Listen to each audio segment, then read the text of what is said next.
Assalamualaikum warahmatullahi wabarakatuh. Kembali berjumpa dengan saya di channel Hamsa Gantaran. Sahabat sepansa dan setanah air di mana saja Anda berada. Kembali saya akan mengupdate perjalanan informasi terkait dengan perempuan misterius yang mencoba menerobos istana yang kemudian diamankan oleh Pas Pampres. Tentu kita bertanya siapa perempuan ini. Dan informasi terbaru dari Direktur BNPT Bapak Ahmad Nur Wahid bahwa beliau ini adalah orang yang memang terpapar paham radikal, dan dia diduga orang yang pernah berafiliasi dengan salah satu ormas terlarang di Indonesia, yakni Hizbut Tahrir Indonesia atau HTI. Nah, orang ini memang perilakunya cukup mengejutkan karena tiba-tiba mendatangi istana untuk kemudian mencoba masuk, tetapi bisa diamankan oleh aparat keamanan. Kita coba melihat dulu bagaimana sisi-sisi di pintu masuk istana sampai kejadian itu kemudian bisa dikendalikan oleh Pas Pampres. Ya, nampak memang suasananya tidak banyak orang, hanya ada Pas Pampres dan wanita tersebut, dan ternyata sempat bisa melepaskan diri, tetapi akhirnya diringkus kembali.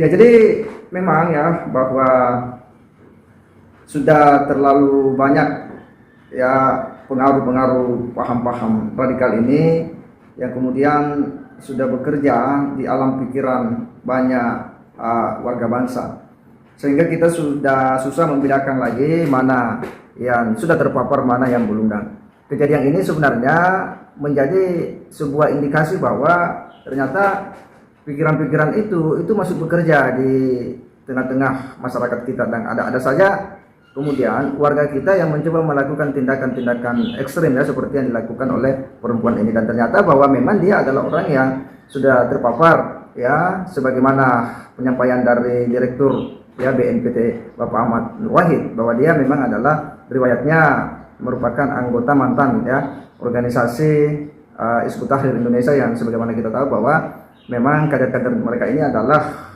cukup betul untuk kemudian melawan eksistensi ideologi Pancasila di Indonesia, menolak segala bentuk proses-proses demokrasi dan hendak menggantinya dengan khilafah. Dan ternyata kita lagi-lagi dikagetkan dengan anggota X HT ini, sekalipun sudah dibubarkan, tetapi yang namanya doktrin itu bekerja di pikiran para kader.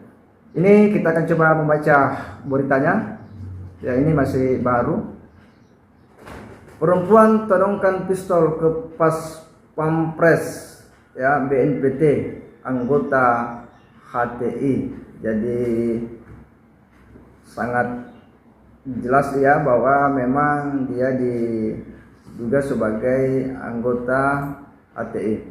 Tempo.com, Jakarta. Badan Nasional Penanggulangan Terorisme BNPT merilis penelusuran sementara mereka yang dilakukan dalam peristiwa perempuan todongkan pistol ke Pas Pampres pasukan pengamanan presiden di depan Istana Merdeka hari ini Selasa 25 Oktober 2022. Perempuan bernama Siti Elina itu disebut merupakan anggota Hizbut Tahrir Indonesia atau HTI yang telah dibubarkan pemerintah. Ia juga diketahui sering memposting propaganda khilafah melalui akun media sosialnya, kata Direktur Pencegahan BNPT Ahmad Nur Wahid saat dihubungi Oktober 2020. Profil dan motif terus ditelusuri, kata Nur Wahid, menyebut pendalaman terhadap profil dan motif pelaku terus dilakukan untuk mendapatkan informasi yang akurat adanya keterkaitan dengan aktor-aktor lain. Nur Wahid juga menyebut pihaknya sering melakukan koordinasi dengan aparat keamanan untuk menghimpun data terkait adanya keterkaitan dengan jaringan terorisme. Untuk memastikan apakah pelaku bagian dari jaringan terorisme atau pelaku tunggal, long wolf, kata dia.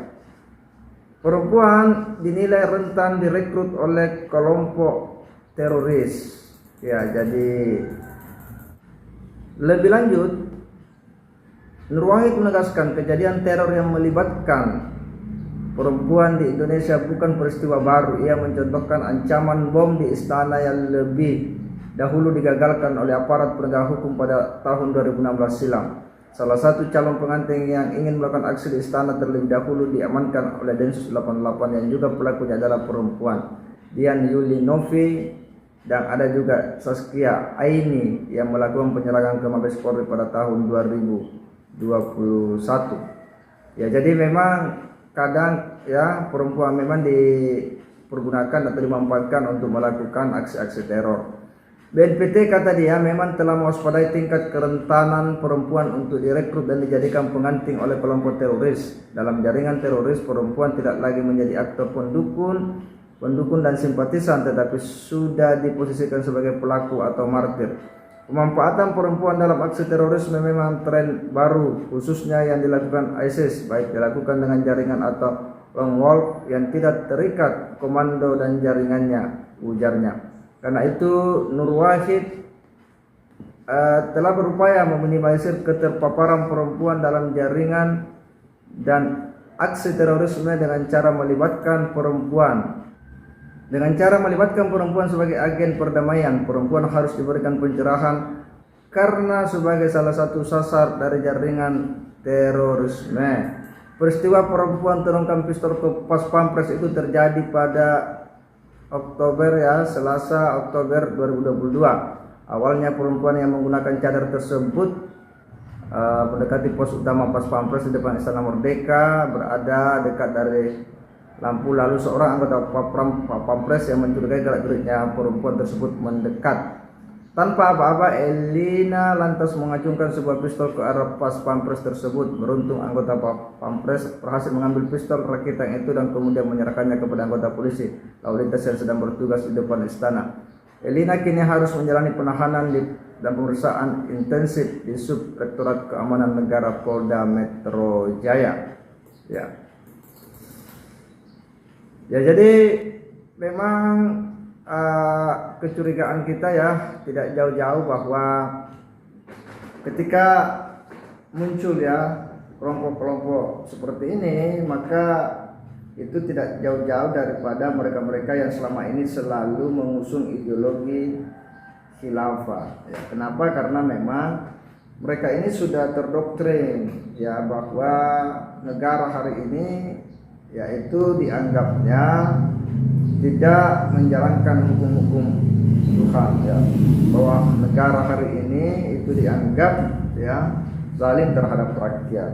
Dan kalau kita bicara indeks potensi radikalisme itu, pertama, mereka sudah anti Pancasila dan pro ideologi transnasional. Mereka sudah takfiri dengan mengkafirkan orang lain yang berbeda, termasuk mengkafirkan negara ini. Yang ketiga, mereka sudah intoleran terhadap keragaman maupun perbedaan. Mereka sudah anti terhadap pemerintahan yang sah. Sekali lagi, anti di sini bukan berarti kritis dan bukan berarti oposisi. Di era demokrasi oposisi boleh, oposisi yang konstruktif, yang membangun, yang menjadi check and balancing. Kritis wajib, kita semua wajib kritis sebagai bagian amalan amar ma'ruf nahi mungkar. Tapi anti di sini maknanya adalah sikap membangun kebencian dan permusuhan serta social distrust, ketidakpercayaan masyarakat terhadap negara, pemerintahan maupun pemimpinnya yang sah dengan sebaran hoax, hate speech, konten-konten provokatif, adu domba, nyinyir dan lain sebagainya. Kenapa? Ini gerakan politik. Gerakan politik karena kekuatannya tadi 38,4% di tahun 2019, di tahun 2020, 2021 turun alhamdulillah di angka 12,2 ya. Artinya masih minoritas. Tetapi agenda besarnya mereka adalah merebut kekuasaan dengan ingin mendirikan negara agama menurut versi mereka. Maka yang mereka lakukan adalah teori konflik atau teori adu domba atau divide et impera kalau dalam bahasa company-nya ya, yaitu dengan mengadu domba di antara anak bangsa dengan membangun paradigma intoleransi melalui isu-isu sara, termasuk isu Islamofobia ya, dan isu-isu PKI dan lain sebagainya ya, anti Islamofobia. Mereka itu selalu berupaya mencari kesempatan kapan mereka kemudian menyebabkan ya teror ya, rasa takut ya kepada publik. Dan memang orang-orang seperti ini jika sudah terpapar, tercokoki pikirannya, maka tidak ada lagi pertimbangan-pertimbangan yang rasional, ya, tidak lagi memikirkan apa konsekuensi di balik tindakan yang diambil, apa akibat, ya, apa dampak hukum dari tindakan tersebut, ya, tidak lagi memikirkan keluarga dan sebagainya. Kenapa? Karena memang ya sudah terpapar. Dan itulah bahayanya ya paham-paham radikal jika sudah menggerogoti pikiran-pikiran manusia. Nah, oleh karena itu bahwa memang tidak ada pilihan lain, ya, bahwa aparat memang harus menindak, ya, siapa saja di antara mereka yang memang sudah terbukti melakukan tindakan pelanggaran, ya.